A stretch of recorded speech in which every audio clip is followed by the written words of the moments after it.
জামাত ইসলামের এক এমপি সাতক্ষীরাতে একটা মহিলার সঙ্গে যখন অনৈতিক কাজে জড়িত হয়ে সোশ্যাল মিডিয়াতে ছড়িয়ে পড়েছে, ঝড় কি কম শুরু হয়েছে না বেশি?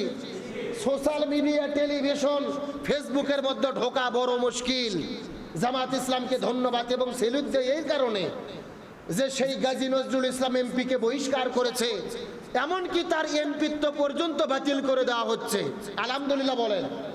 ও কত বড় এমপি এটা দেখার বিষয় নয়, আমাদের কাছে এমপির চাইতে আদর্শের দাম বেশি। কথা বলে না কেন? যদি আমিরও অন্যায় করে তারও কোনো ক্ষমা, অন্যায় করলে তাকে তার শাস্তি পেতে হবে। 1941 সাল থেকে শুরু করে বর্তমান অবধি হাজারো লক্ষ কোটি জনতার হৃদয়ের স্পন্দন, শত শত শহীদের রক্ত যেই আন্দোলনে জড়িয়ে আছে, সেই আন্দোলনের সঙ্গে গাদ্দারি করা, প্রশ্নবিদ্ধ করা, এটা কখনো ইসলামী আন্দোলনের কর্মীরা মেনে নিতে আজকে জামাত ইসলাম প্রশংসিত হচ্ছেন এই কারণে। মাত্র 77 জন এমপি, তার মধ্যে একটা এমপিকে তারা বাতিল করে দিল। তার কারণ তাদের কাছে আদর্শের দাম বেশি। আল্লাহ এবং রসুলের নীতি নৈতিকতা ইসলামী দলের নাম দিয়ে দম পরিচালিত হবে, আর সেই দলের কোনো নেতা কর্মী অশ্লীলতা করবে, নারী কেলেঙ্কারিতে জড়িত হবে, এটা কি মেনে নেওয়া যায়? বলা হচ্ছে ষড়যন্ত্র, অবশ্যই ষড়যন্ত্র। তার ড্রাইভার ষড়যন্ত্র করেছে তার ভাগ্নিকে দিয়ে, কিন্তু মনে রাখতে হবে আপনি ষড়যন্ত্রে পা দিলেন কেন? ওই ষড়যন্ত্রে পা দেওয়াও তো অন্যায়। কথা কন না কা? সাদা জুব্বতে যেরকম ময়লা লাগলে দেখা যায় বেশি, ইসলামী দল করে অন্যায় করলে সেটা প্রচার হয়। এই জন্য আমাদের বেশি সচেতনতা হতে হবে। তার কাছ থেকে অন্যান্য এমপিদের সতর্ক হতে হবে। এক গাজী নজরুল নয়, আরো কাকে কাকে ফাঁদে ফেলাতে চাই, ইসলামকে প্রশ্নবিদ্ধ করতে চাই, তাদের সচেতন হওয়ার দরকার আছে না নাই? আজকে লক্ষ্য করেন বাংলাদেশে অন্যান্য যত দল আছে, প্রত্যেকটা দলের এমপি, মন্ত্রী, নেতা কর্মীরা এর চাইতে বড় বড় অন্যায় করে সোশ্যাল মিডিয়াতে ভাইরাল হয়। সেটা নিয়ে কোনো হইচই হয় না, তুল কালামও হয় না। কিন্তু ইসলামী দল যেহেতু তুল কালাম হবে, বিরোধিতা হবে, তার কারণ এটা নীতি নৈতিকতা বিরোধী কাজ, শরিয়া বিরোধী কাজ। আপনি ইসলামী দল পরিচয় দেবেন আর শরীয়ত বিরোধী কাজে লিপ্ত হবেন, এটা যেরকম সমাজও মানবে না, আল্লাহ মানবে না। তবে তারা প্রমাণ দিয়েছেন অন্যের সাথে কোনো আপোষ নয়।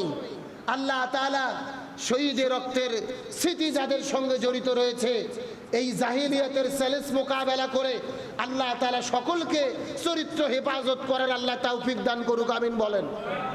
তার কারণ আমি একজন আলেম, আপনাদের মসজিদের খতিব, আমার দ্বারা অন্যায় অপকর্ম হতে পারে।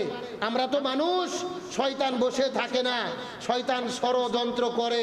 সুতরাং প্রত্যেকে মানুষ হিসেবে আমাদের আদি পিতা হযরত আদম আলাইহিস সালাম, তিনি যদি একটা ভুল না করতো, জান্নাত থেকে কি আশা লাগতো নাকি? আশা লাগতো না। মানুষ মাত্রই ভুল হতে পারে, সে হুজুর হোক, খেজুর হোক, নেতা হোক, খেতা হোক। তবে ভুল থেকে আমাদের সচেতন থাকতে হবে। আর ভুল যদি হয়েই যায়, আমাদের তওবা করতে হবে কার কাছে? যে কথা বলতে চাচ্ছিলাম, আল্লাহ সুবহানাহু ওয়া তাআলা সূরা হুজুরাতের মধ্যে 7টি শিক্ষা দিয়েছে। তার মধ্যে প্রথম নম্বর শিক্ষা, এই সূরা হুজুরাতের 1 থেকে 5 নম্বর আয়াতে আল্লাহ তাআলা শিক্ষা দিলেন শিষ্টাচারের শিক্ষা। শিষ্টাচার মানে কি? আমাদেরকে কিভাবে আচার ব্যবহার করব, ভালো কাজ করব, মানুষের সঙ্গে ভালো ব্যবহার করব, এটা কে শিক্ষা দিয়েছেন? 1 নম্বর আল্লাহ তাআলা বললেন, ইয়া আইয়ুহাল্লাযীনা আমানু লা তুকাদ্দিমু বাইনা ইয়াদাইয়িল্লাহি ওয়া রাসূলিহি, তোমরা আল্লাহ এবং রাসূলের সঙ্গে অগ্রগামী হইও না। আল্লাহ যা বলেছে, রাসূল যা করেছে, এর বাইরে কোনো কিছু করা যাবে? জোরে বলেন, করা যাবে? তারপরে আয়াতে আল্লাহ সুবহানাহু ওয়া তাআলা বললেন, ইয়া আইয়ুহাল্লাযীনা আমানু লা তারফাউ আসওয়াতাকুম, তোমরা খবরদার তোমাদের কণ্ঠস্বরকে রাসূলের সামনে উঁচু করো না। সুবহানাল্লাহ বলেন। তার মানে সাহাবীরা যখন রাসূলের সামনে কথা বলবে, জোরে বলবে না আস্তে বলবে? আল্লাহ তাআলা বলেন, খবরদার লা তারফাউ, তোমরা উচ্চ করো না তোমাদের কণ্ঠস্বরকে রাসূলের সামনে। এমনকি তোমরা নিজেরা যেভাবে কথা বলো, এভাবে রাসূলের সামনে তোমরা কথা। আপনার একটা বন্ধুর নাম হলেন আব্দুল্লাহ।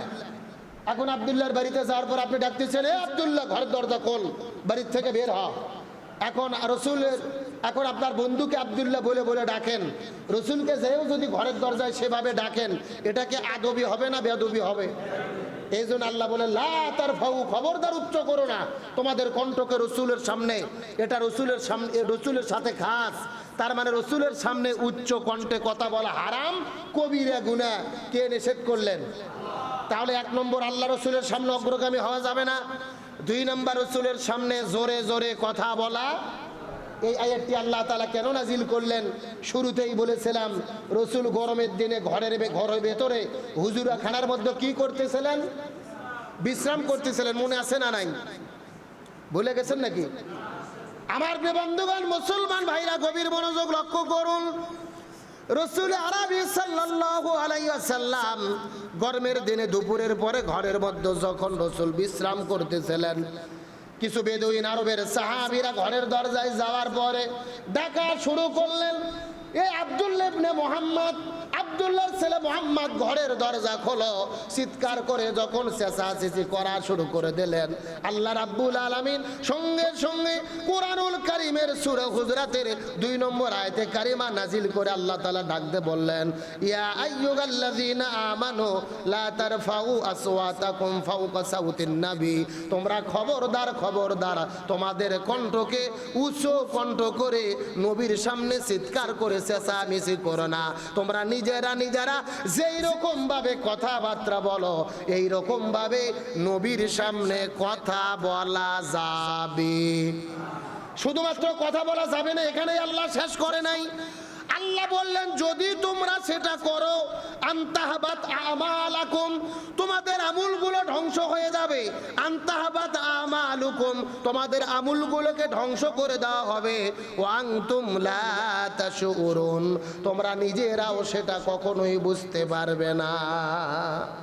কত মারাত্মক কথা!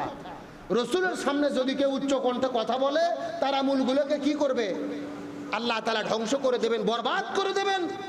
সুতরাং আল্লাহ তাআলা এই সূরা হুজুরাতের 1 থেকে 5 নম্বর আয়াতের মধ্যে শিক্ষা দিলেন কিভাবে রসুলের সামনে আমাদেরকে শিষ্টাচার করতে হবে। মুফাসসির কেরামে একমত, এখানে রসুলকে খাস করে আয়াতগুলো নাজিল হয়েছে, কিন্তু তারপরে রসুল যেহেতু বর্তমানে পৃথিবীতে নেই, এই দুনিয়ায় আল ওলামা ওয়ারাসাতুল আম্বিয়া, আলেমগুলো হলেন নবীগুলোর ওয়ারিস। এই দুনিয়ায় যারা মুরব্বী, যারা বয়স্ক, যারা বেশি, এই মুরব্বীদেরকে, আলেম ওলামাদেরকেও আমাদেরকে শিষ্টাচারের সহিত সম্মান শ্রদ্ধা করতে। হুজুরাতের 1 নম্বর শিক্ষা আমাদেরকে আল্লাহ তাআলা শিষ্টাচারের শিক্ষা দিলেন। আল্লাহ সুবহানাহু ওয়া তাআলা সূরা হুজুরাতের মধ্যে 2 নম্বর শিক্ষা দিয়ে দিলেন 8 এবং 10 নম্বর আয়াতে কারিমার ভেতরে। সূরা হুজুরাতের আল্লাহ তাআলা 2 নম্বর শিক্ষা দিলেন 6 থেকে 8 নম্বর আয়াতের ভেতরে। আল্লাহ রাব্বুল আলামিন বলেন, ইয়া আইয়ুহাল্লাযীনা আমানু, হে ঈমানদারেরা তোমরা মনোযোগ দিয়ে শুনে নাও। ইন জাআকুম ফাসিক, যদি তোমাদের কাছে কোনো ফাসিক এসে যায়, বিনাবাইন, কোনো সংবাদ নিয়ে, ফাতাবায়ানু, কোনো সংবাদ শোনার পরে সাথে সাথে কিন্তু খবরদার বিশ্বাস করা যাবে না। ফাতাবায়ানু, তোমাদেরকে যাচাই বাছাই করতে হবে, তদন্ত করতে হবে। আনতাসিবু কওমান বিজাহালাতি ফাতুসবিহু আলা মা ফাআলতুম নাদিমিন। আর কোনো ফাসিকের কথা শুনে যদি তোমরা সিদ্ধান্ত নাও, এর জন্য পরবর্তীতে তোমরা লজ্জিত হতে পারো।